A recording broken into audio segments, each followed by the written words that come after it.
Le Maroc, grâce à sa position stratégique, a connu plusieurs civilisations qui sont passées au Maroc, comme la civilisation romaine, les musulmans, la civilisation arabo-islamique, l'hispano-mauresque. Toutes ces civilisations ont laissé des traces, des bâtiments et des constructions très intéressantes au Maroc, qui se traduisent par des tissus traditionnels comme des médinas, composés avec des monuments, mais également des maisons.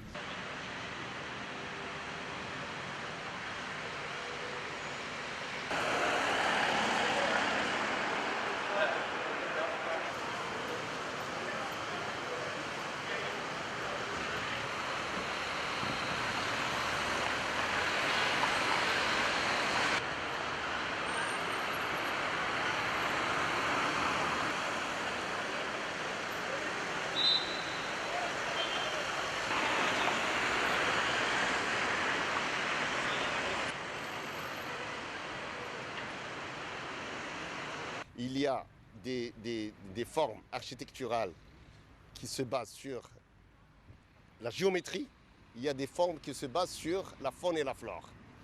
Et ces formes-là, justement, qui ont donné une originalité de l'architecture marocaine par rapport aux autres architectures.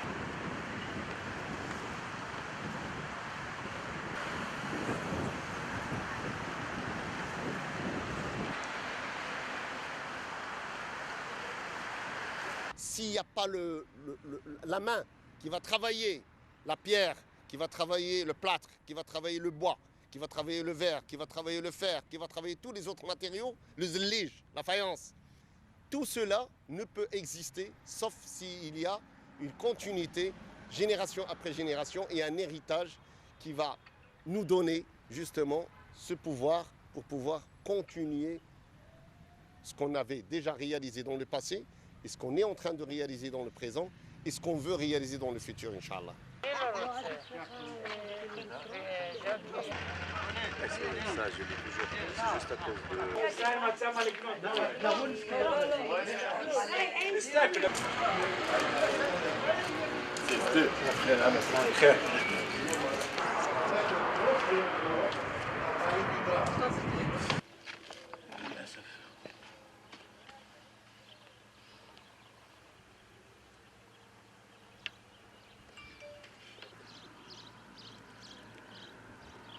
Ces bâtiments, ces médinas, bien sûr, ont connu plusieurs problèmes à cause de l'humidité, des facteurs naturels, mais des facteurs humains, l'exploration.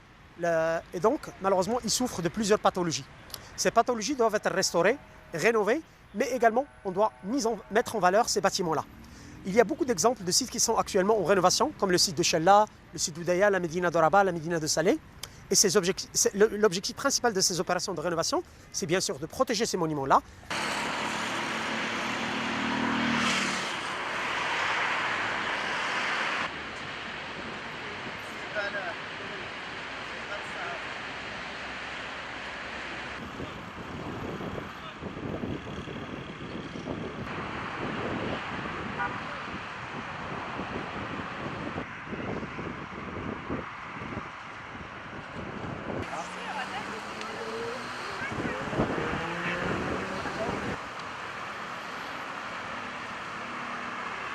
La ville de Rabat, en tant que capitale du Maroc, connaît beaucoup de projets architecturaux très importants de l'ère moderne et qui vont bien sûr ajouter une plus-value à l'architecture de la ville. Mais tout en essayant de s'inspirant un petit peu de la décoration, du style architectural. C'est vrai, on essaie d'innover, mais en même temps on essaie de respecter quelques motifs de décor pour faire allusion à du décor, comme j'ai dit, à caractère floral, géométrique, calligraphique, mais en essayant de développer, parce que vraiment c'est l'objectif de notre pays.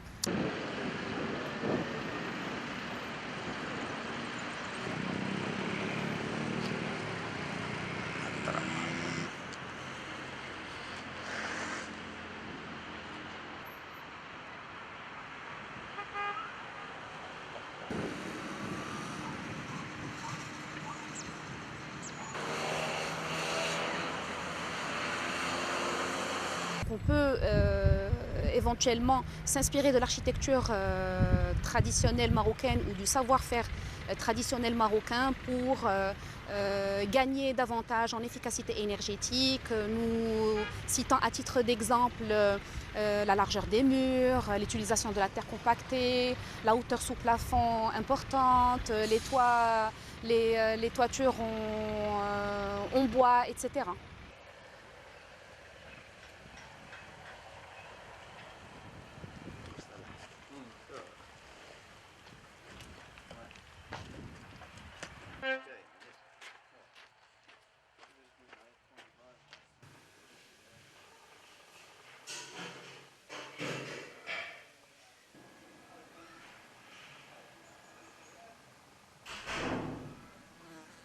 Une bonne orientation du bâtiment est également importante pour préserver le transfert de chaleur de l'extérieur à l'intérieur et vice-versa, et avoir un refroidissement passif de la bâtisse, notamment en optant pour la double cloison, une isolation thermique adéquate. Je note ici la laine de roche, la laine de verre, la mousse projetée, etc. Ça nous permet éventuellement de concevoir des bâtiments efficaces énergétiquement.